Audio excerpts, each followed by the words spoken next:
So, from the United States in particular, these tariff challenges are new. They are contradictory. They do change literally by the minute.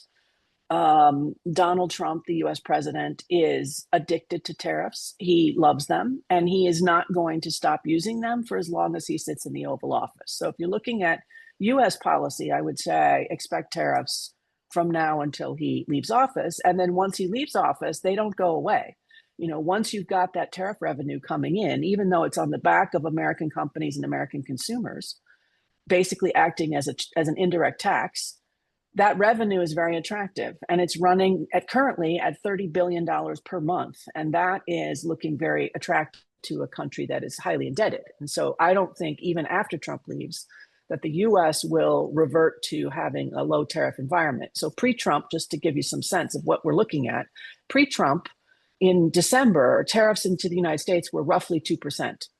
Currently, they are on track to be almost 19% and rising rapidly as more and more of the US economy comes under, especially sector-specific tariffs, which are much higher than the current batch of what we're calling reciprocal, although there's no reciprocalness about them. They're basically unilateral tariffs imposed against everyone else. So the numbers are bad and rising, and the damage to the US economy is growing.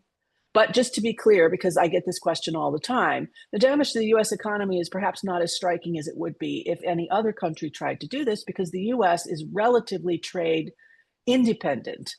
Almost all of the US economy is domestically driven, especially services trade, and only 30% of the US economy is trade related. Now, that is quite different from New Zealand and lots of other trade exposed places in Asia.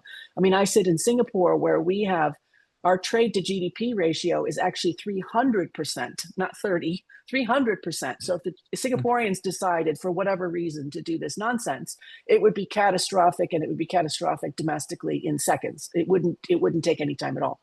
So this is a long-standing problem we're going to have out of the United States. Fortunately, I would argue most of the rest of the world has been innocent bystanders to the damage and destruction, but they have not yet largely moved to respond with similar moves, or similar moves against especially other countries. In fact, we see the opposite. We see a lot of countries, especially driven by New Zealand, to try to be more integrated, to sign more trade agreements, to provide better stability, low risk, more certainty as a result of different kinds of bilateral agreements, regional agreements, even some crazy new ideas in the global arena. And so I think that shows you the sort of disconnect that we have between unilateral protectionist actions and increasing integration actions from countries that recognize the damage. And my last point that I will make before I close this round, at least, is to say that this level of disruption is unprecedented. I'm sure in the lives of all of us on this call, in our professional existence, we have grown used to a certain set of working environment. That is gone. And it is very unsettling. It is very disturbing. It is professionally disturbing. It's personally disturbing, but it's professionally disturbing. And the challenge that I think most of us are grappling with, especially in the business and government spaces, is where do we go from here? Once you have sort of smashed the existing set of global rules and the landscape that you're used to operating in, it's not going to be fast or easy to bring it. We're not bringing it back, just to be clear. That's done. We're not going back to the way things were in December. We don't know where we're headed yet. And it's going to take us longer than people would like to think to get to whatever the new normal might be. And so there's no surprise to me that we get crazy numbers of people who want to join webinars on trade issues, because it matters to all of us. And it's very, very unusual to have this kind of disruption absent like a global war, actually.